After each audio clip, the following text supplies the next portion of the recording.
Ladies and gentlemen, welcome back to Very Biased Opinions.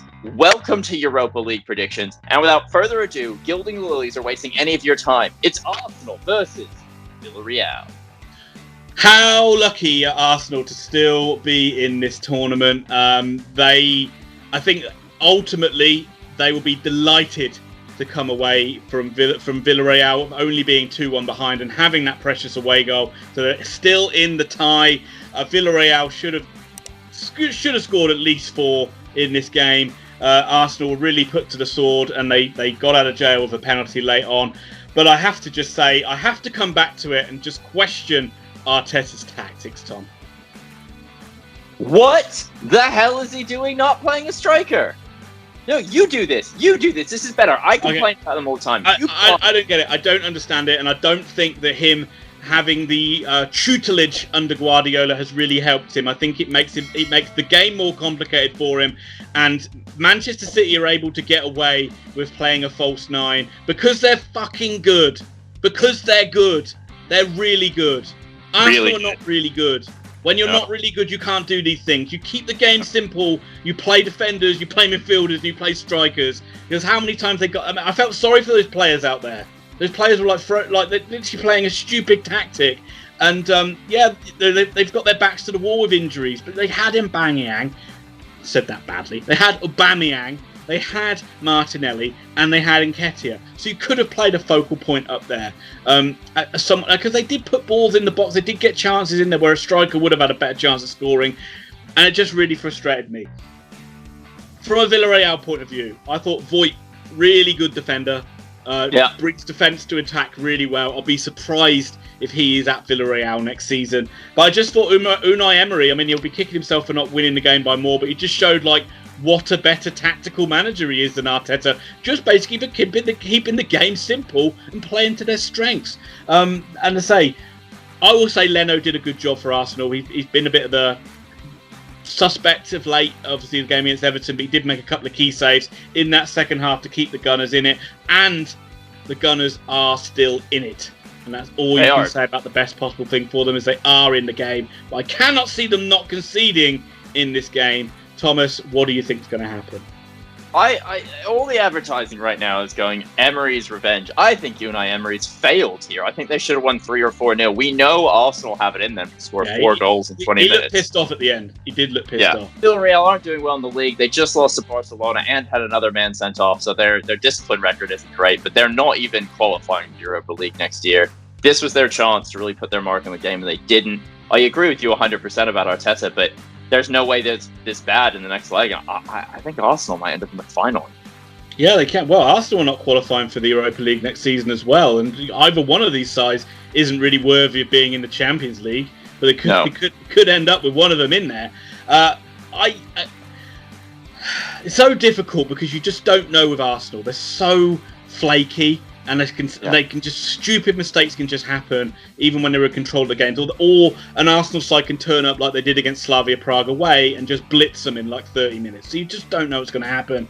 I'm going to back the Gunners here. Fuck it. I'm going to. I think goes to extra time and Arsenal win it in extra time 3-1. Well, I never back Arsenal, so I'm not allowed to back them now, despite what my head's telling me. 2-1 to Villareal, but I also agree it's going to extra time.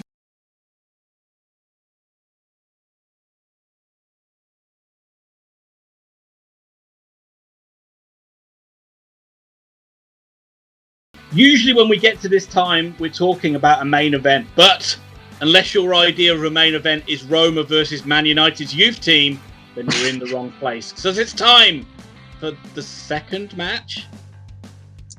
Roma versus Man United. What an unbelievable performance from Manchester United. They're surely already in the final. I'm not going to say another word for the next God knows how many minutes. Let's throw it over to the resident expert, Thomas Pickering. I can't believe how happy I am right now, Ian. I rarely do these, but if I was the hierarchy of Roma, I would never let my team go to Old Trafford. 7-1, 6-2, shellackings. Absolute shellackings. 2-1 at halftime. Lucky to still be in the tie. You thought, United will be lucky if they can draw this game. Cometh the hour, cometh the Edinson Cavani, who was seen multiple times basically pointing to his right boot and just being like, just give me the ball. Just give me the ball. And all of a sudden, Pogba and Fernandes went, oh yeah, that's what we can do. We just play it to him. The equalizer is just magnificent play. Pogba does so well to get the ball to Fernandes. Fernandes does so well to get the ball to... Oh no, Pogba gets the ball to Cavani. Cavani to Fernandes. Fernandes, again, works the ball into Cavani. One touch finish in the top corner. And from that moment onwards, it was one-way traffic. United were scintillating going forward. Pogba, Cavani, and Fernandes are playing a different game to the rest of the team and most of the rest of the league. United might have three of the best players in the Premier League playing in their forward three right now, and it's unbelievable. It's just showing how good this team can be. Even with Fred in the starting lineup, Man United won a game and scored 6 goals, and he was wayward in the first half. I was unhappy about the situation. But Scott McTominay did play. Mike Phelan is doing a fantastic job as pretend manager of Man United. Yet again, he's clearly sat there pulling the strings while another manager gets all the praise for it. Ole has no idea what he's doing, but it doesn't matter because he is a company man and he toes the line so well. I actually think he's going to play his starting 11 in this because I don't think Ole Gunnar Solsjkaer knows another way to do it anymore. Bruno Fernandes doesn't play 90 full minutes. Apparently, we renege on a promise to somebody and Man United lose a bunch of money. I don't know. So happy with the performance. It was awesome. I'm just going to give my score prediction now of a 0-0 match. But oh no, I can't do that. I'd be showing weakness. I can't show weakness. 1-0 to Man United. But what do you think's going to happen? I think that he's quite within his rights to play his starting 11 and then phase players out as the game goes on, or at least play a pretty decent side, because the one thing you don't want to do, and I know it's probably not going to happen, but you just don't want to see Roma go, but what if they went 2-0 up in 10 minutes, like what Leipzig did? Yeah. And all of a sudden it's a massive panic and they're back in the game and you've got a second string out there. So I think you just have to kill this game off and then make the changes later. You've kind of answered a lot of the questions I was going to say, but I totally agree with what you said. I'm still... Look, in my mind, Manchester United could win every trophy next season, win the World Club Championships, and I'd still think they're doing it in spite of Ole, not because of Ole. I just can't get it out of my mind. I still get the feeling that they were, at the back, both sides were terrible, but Man United were terrible in the first half at the back. They should have scored 10, but they were poor in the first. They sort of sorted it out in the second half. But I just got the feeling that they went in at half time and like someone distracted Ole with like a laser pen. And so like he was running around and then like Cavani, Pogba and Fernandes just like scraped the nails down a chalkboard and said, right, everybody listen to me and us. This is how we're going to win the game. Just give the ball to Cavani because they're not marking him. But Roma's defending was appallingly bad.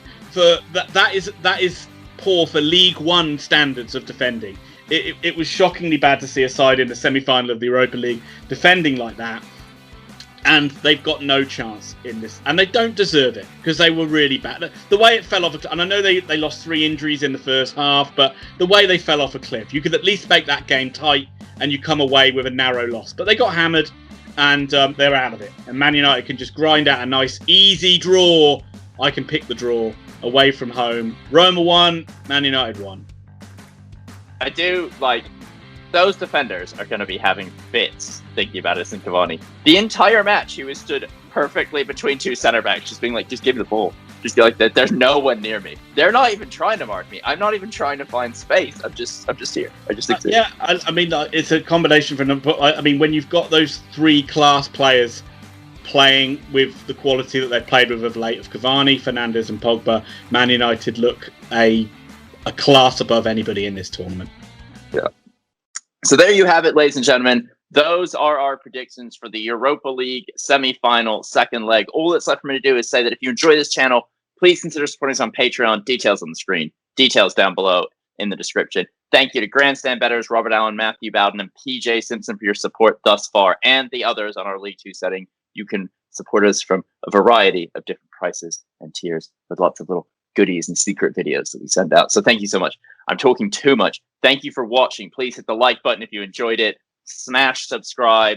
Join us later this week when we do League One predictions. And 12 o'clock on Saturday, we will be live streaming the final round of League One fixtures. Ian's beloved Oxford United playing for a chance in the playoffs. It is going to be exciting, if not funny, If not, sad. I don't know, but things are going to happen. Thank you so much for watching. We'll catch you very soon.